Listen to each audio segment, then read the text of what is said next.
नमस्कार, आप देख रहे हैं एएनबी न्यूज और मैं हूं आपके साथ पल्लवी राजपूत। उत्तर प्रदेश के बलिया जिले के रेवती थाना क्षेत्र के दुर्जनपुर हत्याकांड में कुल 5 लोगों को गिरफ्तार किया जा चुका है।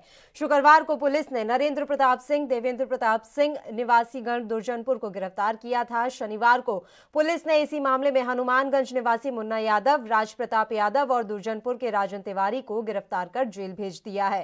एसएचओ प्रवीण कुमार सिंह ने बताया कि नरेंद्र प्रताप सिंह देवेंद्र प्रताप सिंह नामजद थे और मुख्य आरोपी धीरेंद्र प्रताप सिंह के भाई हैं। जेल भेजे गए अन्य लोगों का नाम विवेचना में प्रकाश में आने के बाद उन्हें गिरफ्तार किया गया। इससे पहले दिन में आरोपी धीरेंद्र प्रताप सिंह के परिवार की महिलाओं को लेकर भाजपा विधायक सुरेंद्र सिंह सुबह 10:30 बजे जिला अस्पताल पहुंचे। अस्पताल के इमरजेंसी वार्ड में महिलाओं का मेडिकल कराते समय विधायक फफक फफक कर रो पड़े। उन्होंने ये आरोप लगाया है कि प्रशासन पूरे मामले में एक तरफा कार्रवाई कर रहा है। पुलिस धीरेंद्र के घर में घुसकर तोड़फोड़ करने के साथ महिलाओं से बदतमीजी कर रही है। विधायक के साथ पूर्व सैनिक संगठन के पदाधिकारी और कार्यकर्ता भी जिला अस्पताल पहुंचे थे।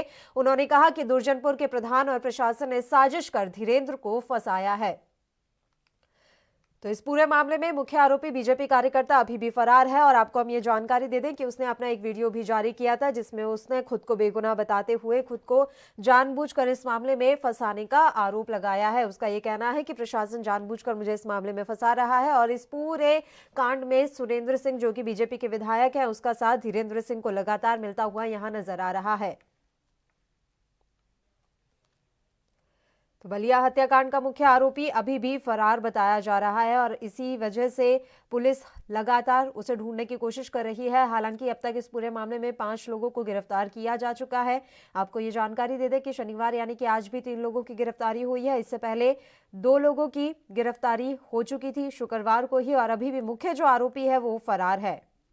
तो यूपी का बलिया जिला एक बार फिर से चर्चा में है। इस बार यहां एक पुलिस और आला अधिकारियों के सामने हत्या हुई है। इसके बाद से ही विपक्ष सरकार पर हमलावर हो गया है। आरोप तो ये है ही कि आरोपी बीजेपी से जुड़ा हुआ है और बैरिया से बीजेपी विधायक सुरेंद्र सिंह का काफी करीबी है।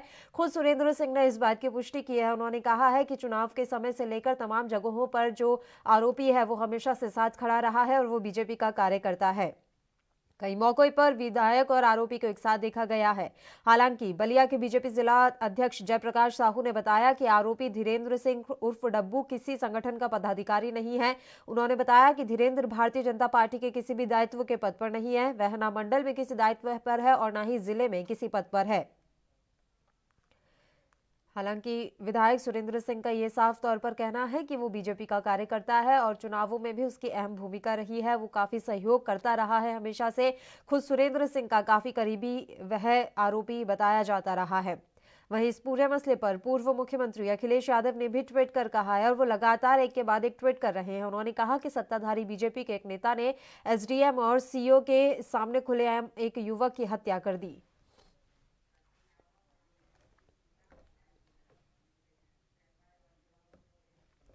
और इस पूरे मसले पर चर्चा के लिए सबसे पहले कांग्रेस नेता सचिन रावत जी इस समय लाइव हमारे साथ जुड़े हुए हैं। सीधा उन्हीं का रुख कर लेते हैं। सचिन रावत जी, जिस तरह से बलिया हत्याकांड में अभी तक मुख्य आरोपी की गिरफ्तारी नहीं हुई है, इसे किस तरह से आप देख रहे हैं? वाकई में आरोपी फरार है या उसे फरार करवाया गया है और अभी तक उसकी जो गिरफ्तारी है वो जानबूझकर नहीं हो पा रही?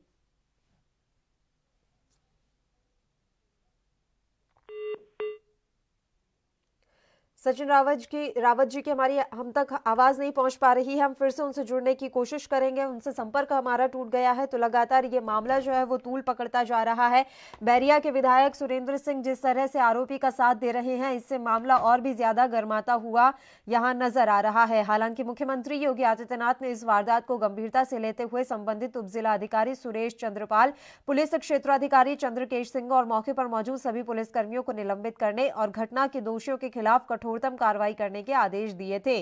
सीएम योगी ने कहा भी था कि इस मामले में अधिकारियों की भूमिका की भी जांच होगी और अगर वे जिम्मेदार पाए गए तो उनके खिलाफ भी आपराधिक कार्रवाई की जाएगी।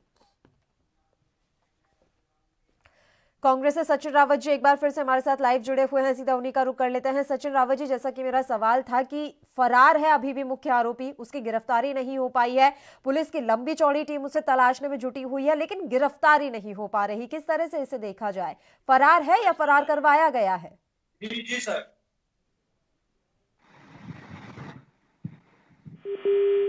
अच्छा, एक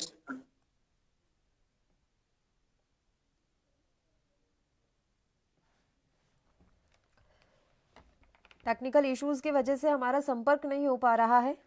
तो मुख्य विपक्षी दल लगातार इस मामले में हमलावर है और इस पूरे मामले में सरकार की काफ़ी किरकिरी होती हुई नजर आ रही है। उत्तर प्रदेश के बलिया जिले के रेवती थाना क्षेत्र के दुर्जनपुर गांव के पंचायत भवन में गुरुवार को कोटे की दुकान के चयन के लिए खुली बैठक में एसडीएम, सीओ, एसओ और अन्य पुलिस कर्मियों के सामने बीजेपी कार्यकर्ता धीरेन्द्र प्रताप सिंह ने एक व्यक्ति की गोली मारकर हत्या कर दी थी। इस दौरान ईंट पत्थर और लाठी डंडे भी चले। इसमें 6 लोग घायल हो गए थे। बीते 4 सालों से बलिया जिले के दुर्जनपुर गांव में विवाद का कारण रही कोटे की दुकान गुरुवार को लहू की प्यासी बन गई, जिसमें न सिर्फ एक को अपनी जान गंवानी पड़ी बल्कि आधा दर्जन को अपना खून भी बहाना पड़ा। इतना सब कुछ इतनी तेजी से घटित हुआ कि ना तो प्रशासन को कुछ करने का मौका मिला और ना ही ग्रामीणों को संभलने का मौका मिला। हालांकि खूनी संघर्ष अनायास और अचानक नहीं हुआ, बल्कि इसकी पटकथा करीब 4 वर्ष पहले से ही लिखी जा रही थी। इसे जिंदा रखने के लिए शासन और सत्ता ने समय समय पर अपना अहम किरदार भी निभाया है। अलबत्ता दुकान के आवंटन के लिए गांव के पंचायत भवन में हुई बैठक तो बेनतीजा समाप्त हो गई, लेकिन मौत अपना निशान जरूर छोड़ गई। पूरा मामला हम आपको यहां बता दें कि विकासखंड बैरिया अंतर्गत दुर्जनपुर ग्राम पंचायत अंतर्गत 2 सस्ते गले की दुकान के कारण गांव में विगत 4 वर्षों से ही तनाव था। विधानसभा चुनाव के बाद बैरिया विधायक सुरेंद्र सिंह के कार्यकर्ता धीरेन्द्र सिंह और पूर्व प्रधान नथुनी यादव कोटे की दुकान की शिकायत में जुट गए। इससे दुर्जनपुर ग्राम पंचायत अंतर्गत केंद्र हनुमानगंज के अजय कुमार यादव की भी दुकान 22 मई 2017 को निलंबित कर दी गई थी। तब से ही ये पूरा मामला चला आ रहा है।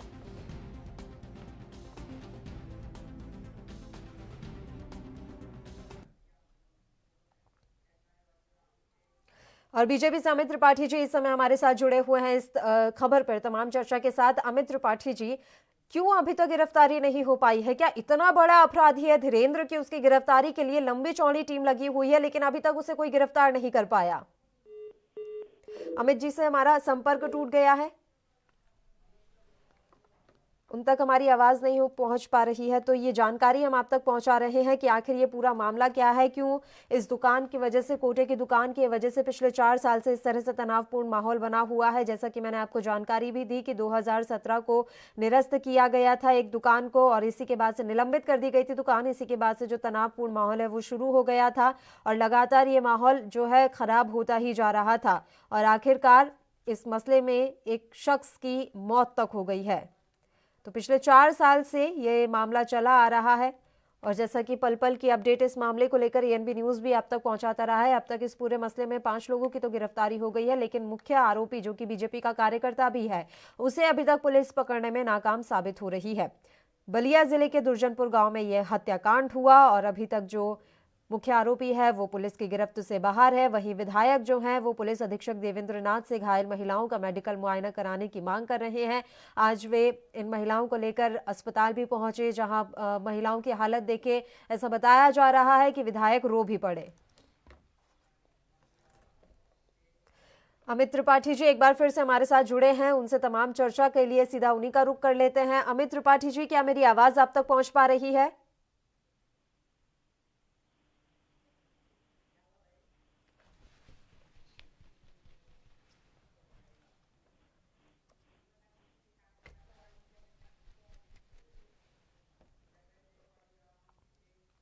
बुलेटिन में फिलहाल एक छोटे से ब्रेक के लिए हम यहाँ रुक रहे हैं, फौरन हाजिर होंगे।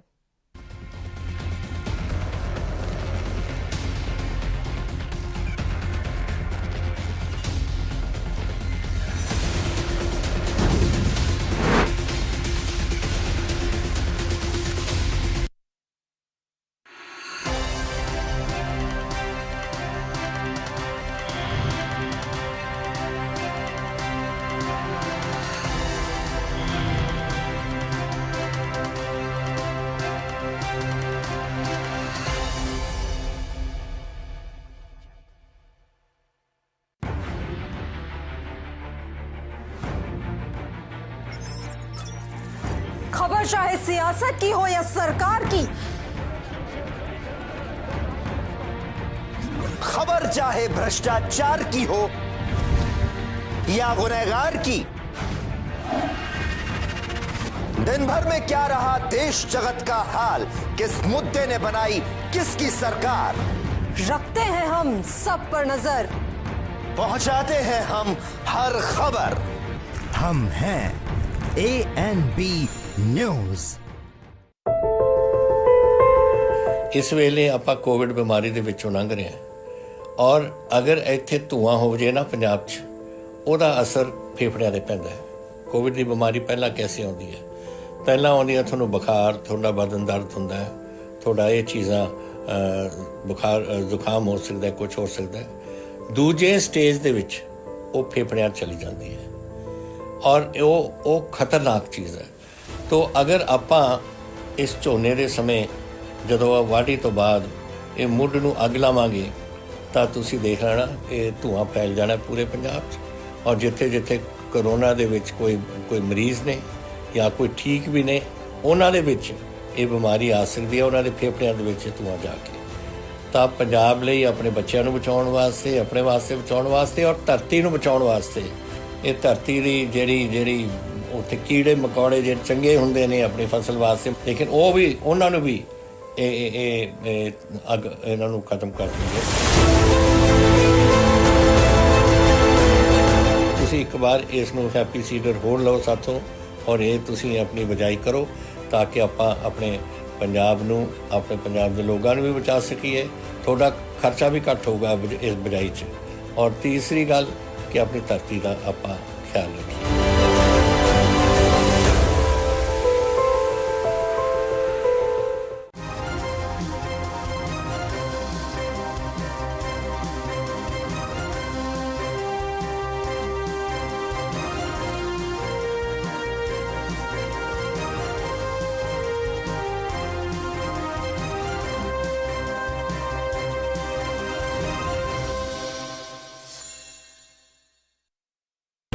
सबसे अलग अंदाज, हम बनेंगे आपकी आवाज, सवालों की धार, खबरों की बौछार, सिर्फ मेरे साथ एएनबी न्यूज पर।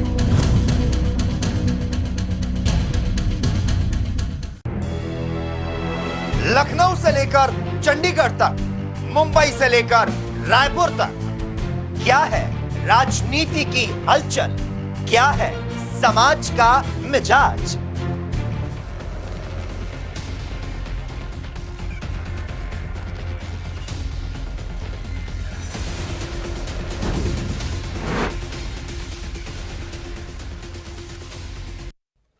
ब्रेक के बाद एक बार फिर से आप सभी का स्वागत है और आज के बुलेटिन में हम बात कर रहे हैं बलिया का फरार गोली मार आखिर कब होगा गिरफ्तार। इतनी लंबी चौड़ी पुलिस की टीम लगी हुई है लेकिन अभी तक उसकी गिरफ्तारी नहीं हो पाई है। हालांकि कौन है इसके पीछे जो इसे इतना ज्यादा बचाव दे रहा है, इतनी ज्यादा रक्षा की जा रही है इस अपराधी की कि अभी तक ये पुलिस की गिरफ्त में नहीं आ पाया है। सचिन रावत जी कांग्रेस से लाइव इस समय हमारे साथ जुड़े हुए हैं, सीधा उन्हीं का रुख कर लेते हैं, तमाम चर्चा की शुरुआत कर लेते हैं। सचिन रावत जी, किस तरह से आप देख रहे हैं एक अपराधी जो कि फरार है लेकिन अभी तक उसकी गिरफ्तारी नहीं हो पाई है और तो और अब इस पूरे मसले को जो है जातीय राजनीति का रंग भी दिया जा रहा है। देखिए पल्लवी जी, आप मुख्यमंत्री जी और सुरेंद्र सिंह विधायक लगातार धीरेन्द्र सिंह को कर रहे हैं और लगातार बचा, जबकि सुरेंद्र सिंह ने कह दी कि वो क्षत्रिय समाज से ताल्लुक रखते हैं, इस वजह से मैं आवाज उठा रहा हूँ। तो आज क्या समझा जाए कि मुख्यमंत्री जी एक विशेष वर्ग को पिछले 3 सालों से बचाते हुए आ रहे हैं। जो संरक्षित अपराध की मैं बात करता था पहले भी, अभी भी, वो जो संरक्षित अपराध योगी आदित्यनाथ जी के सहते हो रहा है उत्तर प्रदेश में। आपने देखा होगा जिस तरह एक विधायक बेबाकी से एक पक्ष ले रहा है आरोपित का, तो कहीं ना कहीं ये समझना होगा कि ऐसे ही जो इनके और विधायक हैं और मंत्री हैं वो किस तरह उत्तर प्रदेश में जंगल राज व्याप्त किए हैं। मैं कहना चाहता हूं कि जिस तरह पल्लवी जी आपने देखा होगा कुलदीप सेंगर जो भी एक विशेष वर्ग से ताल्लुक रखता था और उसके समर्थन में भारतीय जनता पार्टी के कार्यकर्ता रैली निकालते थे 1 साल, तो कहीं ना कहीं जो मुख्यमंत्री जी का चेहरा है वो राजनीति जो जातिगत कर रहे हैं ये उजागर हो चुका है। मैं तो कहता हूं योगी आदित्यनाथ जी क्या विधायक के खिलाफ कार्रवाई कर सकते हैं? नहीं कर सकते हैं, क्योंकि आपने देखा होगा कि विधानसभा में पिछले साल योगी आदित्यनाथ जी के खिलाफ 200 भारतीय जनता पार्टी के विधायक खिलाफ हो गए थे और कहीं ना कहीं उसकी वजह से, उस डर से योगी आदित्यनाथ जी विधायक पे एक्शन नहीं ले पा रहे हैं कि जैसे एक्शन लेंगे एक विधायक लॉबी नाराज हो जाएगी और योगी आदित्यनाथ जी को मुख्यमंत्री पद त्यागना पड़ेगा। इस वजह से उन्होंने ये पूरा षड्यंत्र रचा। इससे पहले आपने देखा होगा कि विशेष वर्ग के लोग जो हाथरस में भी जिस प्रकार का कृत्य किया, उनको मुख्यमंत्री जी बचाते हुए आए थे, एड़ी से चोटी लगा दी। अभी भी कहीं ना कहीं सीबीआई की जांच चल रही है हाथरस के मामले में, लेकिन मुख्यमंत्री जी का हस्तक्षेप आज भी है।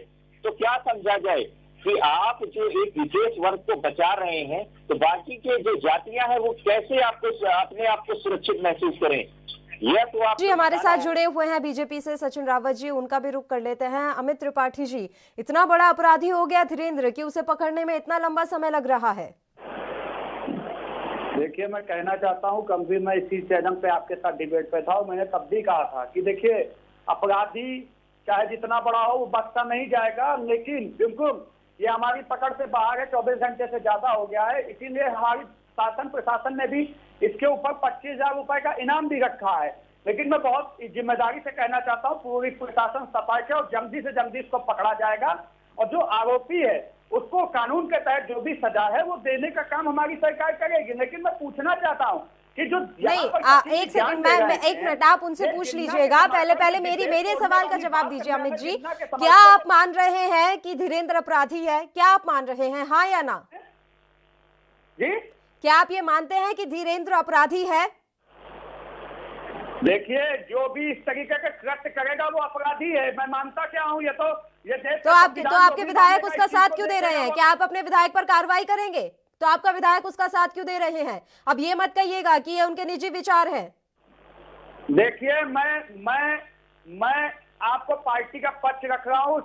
कार्रवाई की जहां तक बात है, वो स्थानीय विधायक हैं और उनकी जिम्मेदारी है कि वो दोनों पक्षों को सुने, वो अपनी बात रखें। विधायक जी ने कहीं दोनों पक्षों को नहीं सुन रहे हैं सर, वो साफ आरोप लगा रहे हैं कि सरकार और प्रशासनिक अधिकारी मिलकर गलत फंसा रहे हैं।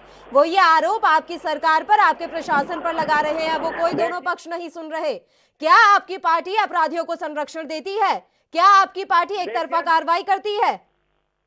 देखिए, मैं आपसे कहना चाहता हूं कि हमारे मुख्यमंत्री श्री योगी आदित्यनाथ जी ने जो लापरवाह पहले अफसर थे उनको एसडीएम से लेकर सीओ तक के लोगों को सस्पेंड किया, साथ में उनकी विभागीय जांच के भी आदेश दिए हैं। दूसरी तरफ मैं कहना चाहता हूं, मुख्यमंत्री जी का साफ संदेश है कि अपराध मुक्त उत्तर प्रदेश बनाएंगे। मैं माननीय विधायक जी की जहां तक बात है, मैं कहना चाहता हूं कि ना वो जज है ना मैं जज हूं। जो भी आरोपी है उसको सामने आना चाहिए। शासन और सरकार उनको बेगुनाह साबित करने के लिए अपना पक्ष देने का मौका देगी, तो वो डरे क्यों भाग रहे हैं? मैं कहना चाहता हूँ भाग रहे हैं, चलिए उन्हें भाग रहे हैं। सही है सर, अपराधियों को इतना सम्मान आपकी ही पार्टी दे सकती है। सचिन रावत जी, ना तो हाथरस का डीएम अभी तक हटाया जा सका इनसे, और अभी इनके विधायक सुरेंद्र सिंह की तो मैं बात ही क्या करूं, फफक कर रो रहे थे वो, जब अपराधी की महिलाओं को लेकर वो जा रहे हैं अस्पताल में, उनका मेडिकल करवा रहे हैं और वहां रो रहे हैं, कह रहे हैं कि सरकार और प्रशासन मिलकर धीरेन्द्र को गलत फंसा रहे हैं। देखिए, पहले कहना चाहता हूँ कि सुरेंद्र सिंह जो बैरिया के विधायक हैं, वो ऐसे विचित्र मानसिकता के हैं। उन्होंने कुछ दिन पहले हाथरस के मामले में महिला विरोधी बयान दिया था। उन्होंने ऐसा बयान दिया था कि उस बालिका का चरित्र हनन तक कर रहे थे विधायक जी। तो मैं क्या समझूं कि ऐसे विधायक जो जनप्रतिनिधि हैं, वो इस प्रकार आरोपी का पक्ष लेंगे, आरोपी को लगातार बचाने की कोशिश करेंगे। आज उन्होंने कहा है कि मैं आरोपी की जो आरोपी है वो निर्दोष है और उसकी एफआईआर लिखवाने के लिए मैं 24 घंटे का समय देता हूं सरकार को। वो अपनी सरकार को टारगेट कर रहे हैं और कह रहे हैं कि मैं थाने का घेराव करूंगा कि अगर उस आरोपी की एफआईआर नहीं लिखी गई। तो मैं कहना चाहता हूं कि वो आरोपी पक्ष के साथ में है और लगातार इसको संरक्षण दे रहे थे, क्योंकि इसके पहले आपने देखा होगा कई फोटोज में सुरेंद्र सिंह उसका सम्मान करते हैं, उसको माला पहनाते हैं। तो वो जो गुर्गे हैं, ऐसे ही कई गुर्गे जिलों में जा रहे हैं और भारतीय जनता पार्टी की तय से वो अपराध कर रहे हैं। इसमें कोई बड़ी बात नहीं है कि धीरेन्द्र सिंह 24 घंटे से ज्यादा मामला हो गया है, वो फरार है, उसका वीडियो मिल जाता है पुलिस को, लेकिन धीरेन्द्र सिंह नहीं मिलता है, क्योंकि धीरेन्द्र सिंह क्षत्रिय समाज का एक विशेष वर्ग का है। और कोई समाज का होता आरोपी तो अब तक पुलिस वाले गिरफ्तार कर चुके होते हैं। इसका मतलब ये सवाल मेरा विपक्ष से भी रहेगा सचिन रावत जी, अपराधी की क्या जात? वो किसी भी जात का क्यों ना हो, अपराधी तो अपराधी होता है, उसकी जात क्या पूछनी। मैं आपको बताना चाहूंगा कि जिस प्रकार चिन्मयानंद हो या कुलदीप सेंगर हो या धीरेन्द्र सिंह हो या ऐसे कई अपराधी जो विशेष वर्ग से ताल्लुक रखते हैं, उनको मुख्यमंत्री जी बचाते क्यों हैं? अगर मुख्यमंत्री जी 24 घंटे के अंदर अगर उसको गिरफ्तार करके एनएसए लगा देते तो आज उत्तर प्रदेश में जो और बिरादरी के लोग हैं वो सुरक्षित महसूस करते, लेकिन नहीं कर सकते। विकास दुबे के मामले में आपने देखा होगा कि 24 घंटे में सरकार के द्वारा हत्या करा दी जाती है, क्योंकि ब्राह्मण समाज के थे, वो भी तो अपराधी थे। तो कहीं ना कहीं जो अपराधी का संरक्षण जो सरकार के द्वारा हो रहा है, ये बड़ा दुर्भाग्यपूर्ण है उत्तर प्रदेश की राजनीति के लिए। ठीक है, अभी तो फिलहाल जिस तरह के अपराध उत्तर प्रदेश में हो रहे हैं वो पूरे यूपी के लिए ही दुर्भाग्यपूर्ण है कि सरकार वहां की कानून व्यवस्था को संभाल नहीं पा रही है। आप दोनों लगातार हमारे साथ यूं ही जुड़े रहिए। तो ये जो आरोपी है वो अभी भी फरार है, पुलिस की गिरफ्त से काफी दूर है। हालांकि ये बार बार पुलिस की तरफ से दलीलें दी जा रही है कि हम तमाम कोशिशें कर रहे हैं और जल्दी अपराधी की गिरफ्तारी कर ली जाएगी। अब देखने वाली बात यह रहेगी कि अपराधी कब जाकर पुलिस की गिरफ्त में आ पाता है। एक छोटे से ब्रेक के लिए हम यहाँ रुक रहे हैं, फौरन हाजिर होंगे।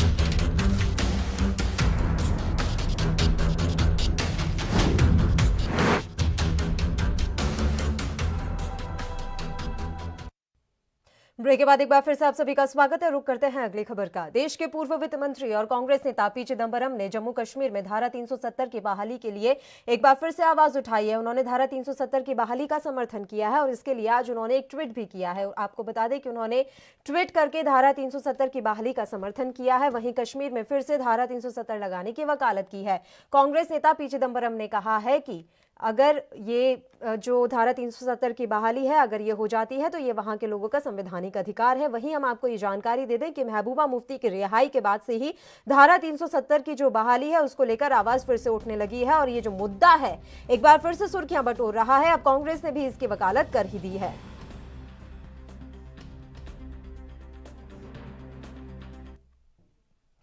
और इस मसले पर भी तमाम चर्चा के लिए दोनों मेहमानों का रुख कर लेते हैं। सबसे पहले मैं सचिन रावत जी आपके पास ही आना चाहूंगी। धारा 370 इतना चुभता क्यों है आप लोगों को? क्यों पी चिदंबरम बहाली की बातें कर रहे हैं? क्या बुरा लग रहा है इस समय आपको? क्या जम्मू कश्मीर में जो शांति है वो बर्दाश्त तो नहीं हो रही कांग्रेस से? देखिए पल्लवी जी, मैं 370 के प्रारूप में आपको बताना चाहूंगा कि कश्मीर में जो क्षेत्रीय दल है वो क्षेत्रीय दल लगातार वहां पे उपेक्षित महसूस कर रहे हैं और इसके लिए उन लोगों ने एक आंदोलन की मुहिम छेड़ी हुई है। और उसको लेकर के जहां तक चिदंबरम साहब का ट्वीट है तो मैं यही कहना चाहूंगा कि 370 जब लगाई गई तो वो जल्दबाजी में लगाई गई, इतनी जल्दबाजी में लगाई गई कि उसके वजह से जम्मू कश्मीर में कई महीनों तक कर्फ्यू लगा रहा और वहां के लोग असुरक्षित महसूस करते रहे अपने आप को। मैं कहना चाहूंगा इससे पहले जब कांग्रेस पार्टी की सरकार थी 2014 में, मैं बताना चाहूंगा कि जम्मू कश्मीर के प्रारूप में लगातार वहां पे विकास होता रहा। वहां की फारूक अब्दुल्ला जी की सरकार ने भी कई मामलों में अपना काम किया विकास के क्षेत्र में, लेकिन कहीं ना कहीं अलगाववादी और जो वहां पे नक्सलाइट जो और भी लोग जो आए तो इनके नेताओं ने कई बार पीडीपी के साथ गठबंधन करके वहां पे उन लोगों को बढ़ावा दिया। इनके समर्थन में पीडीपी के साथ में सरकार महबूबा मुफ्ती और भारतीय जनता पार्टी की सरकार वहां पे चली, लेकिन कहीं ना कहीं वो एक राजनीति की भेद चढ़ गई क्योंकि इन लोगों को हर चीज जल्दबाजी में करनी होती है। आपने देखा होगा जिस प्रकार 370 की चर्चा सदन में बिना किसी की सहमति के साथ जल्दबाजी में कर दी जाती है और प्रतिपक्ष नेताओं को बोलने का अवसर तक नहीं दिया जाता है। ज्वाइंट पार्लियामेंट्री बैठक जो जेपीसी होती है 370 के लिए लोग नहीं कराते हैं क्योंकि इन लोगों को कोई भी मुद्दा वो बिना जनता से, बिना विपक्ष से, बिना किसी नेताओं की राय मशुरा से नहीं लेना है। उसको सिर्फ और सिर्फ वहां पे राज्य पे लागू कर देना है और जनता पे थोप देना है। इस वजह से जम्मू कश्मीर में अभी भी क्राइसिस है और लगातार ऐसे मामलों में क्षेत्रीय दल जो वहां के हैं वो लगातार सरकार से आवाज उठा रहे हैं।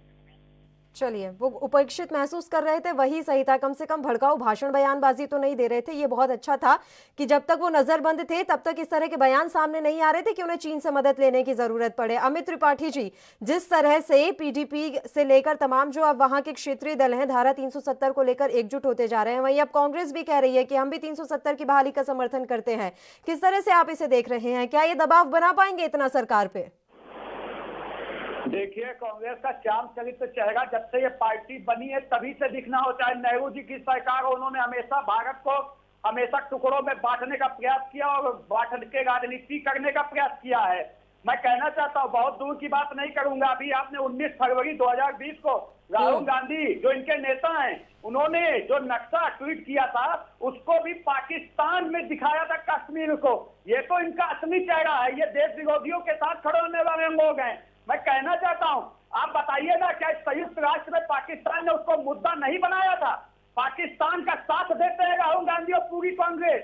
आज आप देख रहे हैं, चाहे डोकलाम हो, चाहे कहीं पर भी हो, ये आज चीन के साथ खड़े हो जाते हैं। फारूक अब्दुल्ला के बयान को खंडन नहीं करते, विरोध नहीं करते हैं, क्योंकि इनकी नीयत ही है कि देश विरोधी जो बात करेगा कांग्रेस का साथ रहेगा उसके साथ। लेकिन देश की जनता के सामने ये बेनकाब हो चुके हैं। देश की जनता ने इनको, जो इनकी नीतियां है वो राष्ट्र विरोधी है, इसीलिए इनको 70 साल राज करने के बाद आज इनको कोई देखना नहीं पसंद कर रहा, क्योंकि ये सबके सामने बेनकाब हो चुके हैं। मैं कहना चाहता हूँ सचिन जी, सुनने की ताकत रखिए। मैं आपको 25 मिनट सुना हूँ, 2 मिनट मैंने बोला है। बोलने दीजिए सचिन रावत जी, बोलने दीजिए, बोलने दीजिए। नहीं, ये बीच में क्यों बोलना है? ठीक है अमित जी, बोलिए अब। मैं कहना चाहता हूँ आपसे, बताइए ना, इन राहुल गांधी हो चाहे प्रियंका गांधी हो, आप बताइए, मणिशंकर अय्यर इन्हीं के नेता हैं। क्या गए थे कश्मीर में? वो पाकिस्तान में गए और राजदूतों से कहते हैं मोदी सरकार गिरानी है। इस तरीके के नेता हैं इनके पास। शशि थरूर जो दूसरी तरीके से कहते हैं चीन भारत के ऊपर दबाव बनाने का, चीन जीत लेगा। बताइए, ये मनोबल गिराने का काम करती है पूरी कांग्रेस पार्टी। सेना के 100 के सबूत मानती है कांग्रेस पार्टी। तो इसके चरित्र को पूरा देश जानता है, इसलिए आज इनको लोग पसंद नहीं करते। और ये भी जो कर रहे हैं, आने वाले समय में जनता इन पर जवाब देगी, क्योंकि ये भारत देश का हिस्सा नहीं, भारत देश में ही कश्मीर है और कश्मीर हमसे कोई अलग नहीं कर सकता। मोदी सरकार के आते ही जो हमने वादे किए थे, चाहे 370 हो चाहे 35A हो, उसको हटाने का काम किया है और वो एक देश हित में काम है। ये कश्मीरी पंडितों का विरोध नहीं करेंगे, ये आजादी मांगने वालों का समर्थन करेंगे, उनके साथ कहेंगे कि हाँ हम वो सही मांग कर रहे हैं। तो कांग्रेस के चाम चरित्र चेहरे को सब जानते हैं, ये देश के सामने बेनकाब है, गद्दारों की पार्टी है ये। इसमें एक नहीं, दसियों नेता मैं आपको बता दूंगा जो पाकिस्तान के साथ खड़े रहते हैं और पाकिस्तान के समर्थन में बात करते हैं। पाकिस्तान उन्हीं के बयान आधार बनाकर संयुक्त राष्ट्र में अपनी बात रखता है। ठीक है सचिन रावत जी,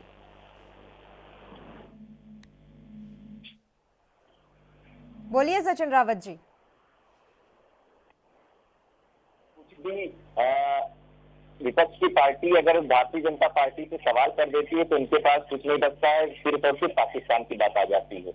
जब बिरयानी खाने मोदी जी बिना किसी को सूचना दे पाकिस्तान पहुंच जाते हैं, तब इनका पाकिस्तान प्रेम पूरी दुनिया देखती है। जब बिना किसी राय मशुरा करके इमरान खान को फोन पे बधाई दी जाती है, पाकिस्तान प्रेम इनका जाहिर हो जाता है। तो आज जो भारतीय जनता पार्टी का चेहरा है, जनता के सामने कुछ और पीठ पीछे कुछ और है। तो ये लोग हमें ना बताएं कि हमको क्या करना है। जम्मू कश्मीर की जहां तक बात है, इससे पहले हम लोगों की सरकार रही है, वहां पे विकास की गति हमेशा तेज रही है।